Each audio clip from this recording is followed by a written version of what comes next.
अरे वाह फ्रेंड्स, खरेखर आज तो हूँ बहु ज खुश छूँ केम के घઉંના લોટમાંથી મેં સરસ મજાના આટલા ટેસ્ટી બિસ્કિટ બનાવ્યા જેને ખાઈ બધા જ ઘરમાં ખુશ થઈ ગયા અને એ પણ ફક્ત 5 જ મિનિટમાં. ક્યારે વિચાર્યું નહોતું.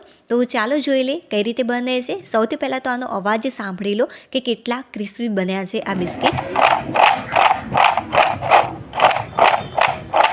फ्रेंड्स बन्या है ने एकदम क्रिस्पी। आनी अंदर फ्रेंड्स में एक एवी फ्लेवर एड करी है कि जेथी आ बहु ज सरस लागे छे, चॉकलेट टाइप, अने ए बधाने सरळताथी मळी रहे छे। चॉकलेट बिल्कुल पण एड नथी करी, छतां पण चॉकलेट खाता होय एवुं टेस्टी लागशे तमने। तो आ माटे सौथी पहेला एक वाटकीनुं माप लीधुं छे। तमे कोई पण खांड एड करी शको छो, नानी होय के मोटी। तो एक वाटकी भरीने मैं खांड लीधी छे। आनी अंदर फ्रेंड्स जे माप छे ए तमारे प्रॉपर राखवानुं। जो कदाच एकाद बे चमची खांड ओછી हशे तो एनाथी कंई ज फरक नहीं पड़े, बट हाँ वधारे एड नहीं करी देता। आना करता एक स्टेप फ्रेंड्स ध्यानथी जोजो कि जेथी पहली वार तमे बनावो तो पण पहली ज वारमां एकदम परफेक्ट बने। नथी आपणे बेकिंग सोडा एड करवाना के नथी बेकिंग पाउडर एड करवानो। हवे जे वाटकीनी मददथी खांड लीधी छे ए ज वाटकीनी मददथी तमारे पाणी लेवानुं। जो एक वाटकी भरीने खांड होय तो तेनी सामे अर्धी वाटकी जेटલું पाणी एड करवानुं। बधी जे खांड छे एने ओगाळी नथी देवानी। आ रीते थोड़ी वार माटे मिक्स करीशुं। फक्त ने फक्त मैं 30 सेकंड माटे आने मिक्स करी छे। વધારે મિક્સ કરવાની જરૂરિયાત નથી, કેમ કે થોડાક દાણા રહે એવી જ ખાંડ આપણે રાખવાની છે। જેવા બજારમાં બિસ્કિટ મળતા હોય છે ખાંડવાળા, બસ એવો જ આનો ટેસ્ટ લાગશે। સોરી, એના કરતાં પણ વધારે ટેસ્ટી, કેમ કે આપણે ફ્લેવરફુલ બનાવવાના છે આને। 30થી 40% જેટલી ખાંડ ઓગળી ગઈ છે। બસ આપણે આટલી જ ઓગાળીશું, બહુ વધારે ઓગાળવાની જરૂરિયાત નથી। હવે ઢાંકી આને સાઈડમાં મૂકી દઈશું। આ 10% જેટલી જ્યારે આપણે મૂકીશું સાઈડમાં, ત્યાં સુધી આપણે આગળની પ્રોસેસ કરી લઈએ તો 10% જેટલી ઓગળી જશે। ચાલો, હવે મેં લીધો છે એક મોટી સાઈઝનો મિક્સિંગ બાઉલ। હવે લઈ લઈશું એક મોટી સાઈઝનો બાઉલ અને તેની અંદર ઘઉંનો લોટ એડ કરીશું। જે વાટકીની મદદથી તમે પાણી અને ખાંડ એડ કરી છે, બસ એ જ વાટકીની મદદથી તમારે ઘઉંનો લોટ એડ કરવાનો। તો ટોટલ 2 વાટકી ભરીને હું ઘઉંનો લોટ લઈ લઉં છું। સૌથી પહેલાં તો હવે મેં લીધી છે સોજી। જે વાટકીની મદદથી ઘઉંનો લોટ લીધો છે, બસ એ જ વાટકીની મદદથી તમારે સોજી એડ કરવાની। 2 વાટકી ભરીને આપણે ઘઉંનો લોટ એડ કર્યો છે, તો આની અંદર અડધી વાટકી ભરીને મેં સોજી એડ કરી। હવે જેટલી સોજી એડ કરી છે એટલું જ આની અંદર ફ્રેન્ડ્સ આપણે ટોપરાનું છીણ એડ કરીશું। આ સુકાઈ ગયેલું જે ટોપરું હોય છે, બસ એનું જ છીણ છે। આ માર્કેટમાં તમને ઇઝીલી મળી રહ્યું છે। તમે આના વગર પણ તૈયાર કરી શકો છો, બટ ખરેખર આનાથી સરસ મજાનો એકદમ ટોપરાની ચોકલેટ ખાતા હોઈએ ને, બસ એવો જ તમને ટેસ્ટ આવશે। જો હોય તો ચોક્કસ એડ કરજો, નહીં તો તમે આના વગર બનાવશો તો પણ ટેસ્ટી જ લાગશે। હવે બસ આની અંદર 2 ચપટી ભરીને મીઠું એડ કરવાનું। મીઠું વધારે ન પડી જાય તેનું ધ્યાન રાખવું। તમને એમ થશે કે મીઠું કોણ એડ કરે બિસ્કિટ, પણ ખરેખર ફ્રેન્ડ્સ આનાથી બહુ જ સરસ ટેસ્ટ આવતો હોય છે। બહુ જ ઘડ્યું આપણે ખાતા હોઈએ ત્યારે બહુ વધારે પડતું આપણે ખાઈ નથી શકતા, બટ જો તમે મીઠું એડ કરશો તો ખબર પણ નહીં પડે અને બધા જ બિસ્કિટ ખવાઈ જશે। એટલા માટે જ્યારે પણ તમે કોઈ સ્વીટ રેસીપી બનાવો છો તો તમારે થોડુંક ચપટી અથવા તો 2 ચપટી જેટલું મીઠું એડ કરી દેવાનું। હવે બસ સારી રીતે આને મિક્સ કરી લઈશું। જો વાટકીનું માપ તમે નાનું લીધું હોય, મતલબ કે નાની વાટકીનો ઉપયોગ કર્યો હોય, તો ફક્ત 1 જ ચપટી જેટલું તમારે મીઠું એડ કરવાનું। બધી જ સામગ્રીને મેં સારી રીતે મિક્સ કરી લીધી છે। હવે ફ્રેન્ડ્સ આની અંદર આપણે થોડુંક તેલ એડ કરીશું। વાટકીના મદદથી નહીં, બટ ચમચીના મદદથી હું માપીને તમને કહીશ। તો આની અંદર અત્યારે હું 8 ચમચી જેટલું તેલ એડ કરું છું। જો મને ઓછું લાગશે તો પાછળથી પણ એડ કરીશ, બટ એકી સાથે તમારે બહુ જ બધું આની અંદર તેલ એડ નહીં કરી દેવાનું। તમે કોઈ પણ તેલનો ઉપયોગ કરી શકો છો, સિંગ તેલ હોય અથવા તો સનફ્લાવર હોય। આની જગ્યાએ તમે ઘીનો પણ ઉપયોગ કરી શકો છો। અને જો તમે ઘી એડ કરવાના હોય તો તમારે થોડુંક ગરમ કરીને એડ કરવાનું, જેથી જે માપ છે એ એકદમ પરફેક્ટ રહે।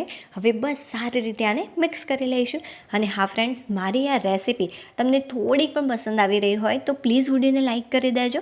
ચેનલ ઉપર નવા હોય તો ચેનલને સબસ્ક્રાઈબ કરવાનું બિલકુલ પણ ભૂલતા નહીં, કેમ કે ખરેખર વિડીયો બનાવવામાં બહુ જ મહેનત પહોંચતી હોય છે। થોડુંક તેલ મને ઓછું લાગ્યું એટલા માટે મેં ફરીથી 1.5 ચમચી જેટલું તેલ ઉમેર્યું છે। હવે બસ સારી રીતે આને મિક્સ કરી લઈશું। હવે તમને એમ થશે કે તેલનું અથવા તો ઘીનું માપ તમારે કેટલું રાખવું જોઈએ, તો જેટલું આપણે ભાખરીના મોણ માટે એડ કરીએ છીએ તેના કરતાં થોડુંક સામાન્ય તમારે વધારે રાખવાનું। એટલું રાખશો તો પણ ચાલશે, બટ હા બહુ જ બધું પછી એવું ન થાય કે તમે ઘી એડ કરીને અથવા તો તેલ એડ કરીને જ લોટ બાંધી દો। તો જો આ રીતે તમે થોડુંક હળવે હાથેથી પ્રેસ કરો, તરત જ મુઠ્ઠી જેવું બને ત્યારે સમજવાનું કે એકદમ પરફેક્ટ રીતે તેલ અથવા તો ઘી આની અંદર એડ થયેલું છે। જે ફ્રેન્ડ્સ આપણે ખાંડ ખાંડ ઓગાળી હતી એ સારી એવી ઓગળી ગઈ છે, બસ હવે થોડીક જ વધી છે. તો આ ટાઈપની થોડી ખાંડ વધે એ રીતે તમારે રાખવાનું, બધી જ ખાંડને નથી ઓગાળી દેવાની. હવે બસ સારી રીતે એકવાર મિક્સ કરી લઈશું. ત્યારબાદ બધું જ જે ખાંડવાળું મિશ્રણ છે એ હું આની અંદર એડ કરું છું. જો ફ્રેન્ડ્સ તમે પહેલી વાર બનાવતા હોય તો એકી સાથે બધું જ મિશ્રણ એડ નહીં કરી દેવાનું, તમારે થોડું થોડું મિશ્રણ એડ કરવાનું, સારી રીતે મિક્સ કરવાનું. ઓછું લાગે તો તમે ફરીથી પણ એડ કરી શકો છો. અને હા, જો કદાચ એવું બને કે બહુ જ વધારે પડતું આ પડી ગયું છે તો તમારે શું કરવાનું, આની અંદર થોડોક ઘઉંનો લોટ અથવા તો ટોપરાનું છીણ એડ કરી દેવાનું, અથવા તો તમે સોજી પણ એડ કરી શકો છો. અને હા, જો કદાચ ખૂટી હોય તો તમારે શું કરવાનું, પાણી એડ કરી દેવાનું અને ઉપરથી થોડીક દળેલી ખાંડ એડ કરી દેવાની કે જેથી ગળપણ પણ જળવાઈ રહેશે અને એ થોડું સોફ્ટ પણ થશે. હવે બસ સારી રીતે આને મસળી લેવાનો છે. તો સારી રીતે ફ્રેન્ડ્સ આને મેં મસળી લીધું છે. જે ખાંડ અને પાણીનું મિશ્રણ છે ફ્રેન્ડ્સ એ મેં બીજા બાઉલમાં લઈ લીધું હતું, કેમ કે આની અંદર મારે લોટ તૈયાર કરવો હતો એટલા માટે. અને હા ફ્રેન્ડ્સ, આની અંદર હવે આપણે એડ કરીશું એલાયચીનો ભૂક્કો. તમે પહેલાં પણ એડ કરી શકો છો, બટ અત્યારે હું ભૂલી ગઈ હતી એટલા માટે પાછળથી એડ કરું છું. હવે બસ સારી રીતે મિક્સ કરી લઈશું કે જેથી એલાયચીનો ભૂક્કો બધી જગ્યાએ સારી રીતે ભળી જાય. ફ્રેન્ડ્સ, આ રેસીપી બનાવવામાં બિલકુલ પણ ટાઈમ નથી લાગતો, બટ હું તમને ધીરે ધીરે શાંતિથી પરફેક્ટ માપ સાથે શીખવાડી રહી છું એટલા માટે આટલો બધો સમય લાગી રહ્યો છે. બટ તમે જ વિચારો કે બધા લોટ આ રીતે મિક્સ કરી ખાંડવાળું પાણી નાખતા કેટલો સમય લાગે લોટ બાંધતા? બિલકુલ પણ ટાઈમ નહીં લાગે. જે આ લોટ છે બહુ જ તમારે વધારે પડતો કડક નથી તૈયાર કરવાનો, થોડુંક મેં સોફ્ટ જ રાખ્યો છે કેમ કે આપણે આની અંદર સોજી એડ કરી છે. હવે ઢાંકી 5 મિનિટ માટે સાઈડમાં મૂકી દઈશું. 5 મિનિટ પછી તમે જોશો તો જે લોટ છે થોડુંક તમને કડક લાગશે. હવે આપણે આમાંથી એક મોટો ભાગ લઈશું અને સરસ મજાનું ગોળ આનો શેપ આપી દઈશું. જો તમે હાથની મદદથી આ રીતે થોડું પ્રેસ કરીને બોલ્સ બનાવશો તો એકદમ ઇઝીલી બનશે અને એકદમ પરફેક્ટ બનશે કે જેથી આપણને વણવામાં પણ આસાની રહેશે.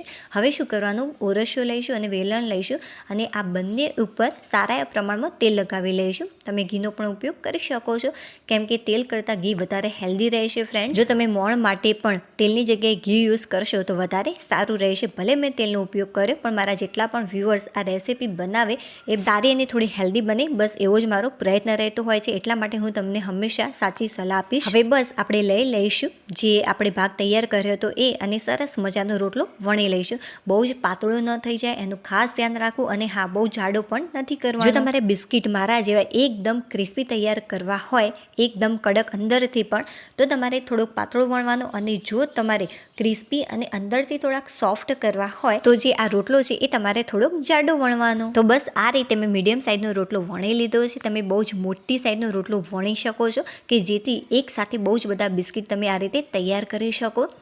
તો બસ અત્યારે મેં 4 જેટલા બિસ્કિટ આ રીતે કટ કરી લીધા છે. કોઈ પણ ગ્લાસ લઈશું આ ટાઈપનો અથવા તો તમે વાટકીનો પણ ઉપયોગ કરી શકો છો અને જે એક્સ્ટ્રા ભાગ છે એને આપણે દૂર કરી દઈશું. ચાલો હવે હું તમને આની જાડાઈ બતાવું કે કેટલી જાડાઈ મેં રાખી છે. તો ચપ્પાની મદદથી સૌથી પહેલાં તો તમારે આ રીતે અલગ કરી દેવા. જો તમે ડાયરેક્ટ ખેંચવા જશો તો કદાચ તૂટી પણ જાય, એટલા માટે બને ત્યાં સુધી ચપ્પાનો ઉપયોગ કરો. તો આની જે જાડાઈ છે મેં આટલી રાખી છે, બહુ વધારે પડતી નથી રાખી. જો તમારે અંદરથી સોફ્ટ કરવા હોય તો આની જે જાડાઈ છે થોડીક તમારે વધારે રાખવાની આના કરતા. ચાલો હવે સરસ મજાનો શેપ આપણે કઈ રીતે તૈયાર કરીશું. તો બસ ગ્લાસની મદદથી તમારે આ રીતે શેપ તૈયાર કરી લેવાનો. એકદમ ઇઝીલી આ શેપ તૈયાર થઈ જશે. જે ગ્લાસની ધાર છે એ છેક અંદર સુધી નહીં જવાની, ફક્ત અડધે સુધી જ જવા દેવાની. છેક અંદર સુધી જવા દેશો તો જ્યારે તમે આને ફ્રાય કરશો ત્યારે તૂટી જશે. થોડીક ઊંડી ધાર કરીને પણ હું તમને બતાવું કે કઈ રીતે એ તૂટી જશે તેલની અંદર. એટલા માટે બને ત્યાં સુધી ફક્ત અડધે સુધી જ આ રીતે તમારે ધાર કરવાની છે. તો બધા જ બિસ્કિટ મેં આ રીતે તૈયાર કરી લીધા છે.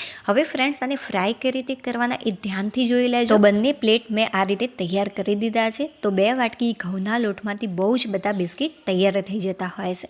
હવે જે ગેસની ફ્લેમ છે એ શરૂઆતમાં ફાસ્ટ રાખવાની.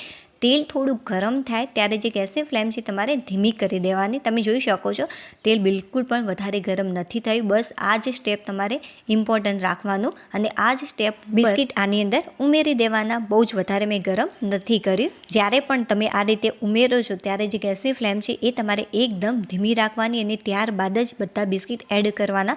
ઘણીવાર શું થતું હોય કે તેલ વધારે પડતું ગરમ થઈ ગયું હોય તો નીચેથી દાજી જશે અને અંદરથી કાચા રહી જશે. એટલા માટે જે ગેસની ફ્લેમ છે ધીમી રાખવાની. જ્યાં સુધી તમે આ રીતે ઉમેરો છો ત્યાં સુધી બધા જ બિસ્કિટ ઉમેર્યા બાદ જે ગેસની ફ્લેમ છે તમારે ફાસ્ટ કરી દેવાની. બહુ વધારે પડતી ફાસ્ટ નથી કરી દેવાની, મીડિયમ રાખવાની. ફાસ્ટ અને સ્લોના વચ્ચે, મતલબ કે મીડિયમ ફ્લેમ ઉપર શરૂઆતમાં 1-8 મિનિટ માટે આને આ રીતે રહેવા દેવાનું. બધા જ બિસ્કિટ ઉપર આવી જાય ત્યારબાદ જ તમારે આને ટર્ન કરવાના. જો આ રીતે બધા જ બિસ્કિટ ઉપર આવી જાય ત્યારે જે ગેસની ફ્લેમ છે એકદમ તમારે ધીમી કરી દેવાની અને બસ ચીપિયાની મદદથી તમારે આ રીતે આને ટર્ન કરી દેવાના. જારાની મદદથી ટર્ન કરવાનો પ્રયત્ન નહીં કરવાનો. બને ત્યાં સુધી આ રીતે ચીપિયાનો ઉપયોગ કરવાનો કે જેથી ટર્ન કરવામાં એકદમ આસાની રહેશે. બધા જ બિસ્કિટ આ રીતે ટર્ન કર્યા બાદ જે ગેસની ફ્લેમ છે ફરીથી આપણે મીડિયમ કરી દઈશું. બહુ ધીમી પણ નહીં અને બહુ ફાસ્ટ પણ. મીડિયમ ફ્લેમ ઉપર ફરીથી આને અડધી મિનિટ કરતાં થોડુંક વધારે અને 1 મિનિટ કરતાં ઓછું તમારે જે ગેસની ફ્લેમ છે મીડિયમ રાખવાની અને ત્યારબાદ તરત ધીમી કરી દેવાની. જ્યાં સુધી આનો કલર ચેન્જ ન થાય ત્યાં સુધી તમારે જે ગેસની ફ્લેમ છે એ ધીમી જ રાખવાની. બહુ જ વધારે પડતા ડાર્ક ન થઈ જાય તેનું ખાસ ધ્યાન રાખવાનું. જુઓ ફ્રેન્ડ્સ, પેલું જે બિસ્કિટ છે તૂટી ગયું કેમ કે મેં તમને કહ્યું હતું કે એક બિસ્કિટની જે ધાર છે કટ કરેલી, જે આપણી ડિઝાઇન પાડી છે એને થોડીક વધારે કટ કરીશ તો તમે જોઈ શકો છો. વધારે તમે જો કટ કરી દેશો અંદર સુધી તો એ આ રીતે થોડુંક ક્રેક થઈ જશે. બટ હા, વિખરાઈ નહીં જાય, ખાવા લાયક તો ચોક્કસથી બનશે. તો બસ થોડો કલર ચેન્જ થાય ત્યારે એને નીકાળી લેવાના. બહાર સૂર્યપ્રકાશમાં ફ્રેન્ડ્સ તમે આનું રિઝલ્ટ જુઓ. બન્યા છે ને એકદમ A1 લાજવાબ. તો ચોક્કસથી ફ્રેન્ડ્સ વિડીયોને લાઇક કરી દેજો. હવે આપણે ફરીથી મળીશું એક નવી અને ટેસ્ટી રેસીપી સાથે. ત્યાં સુધી બાય.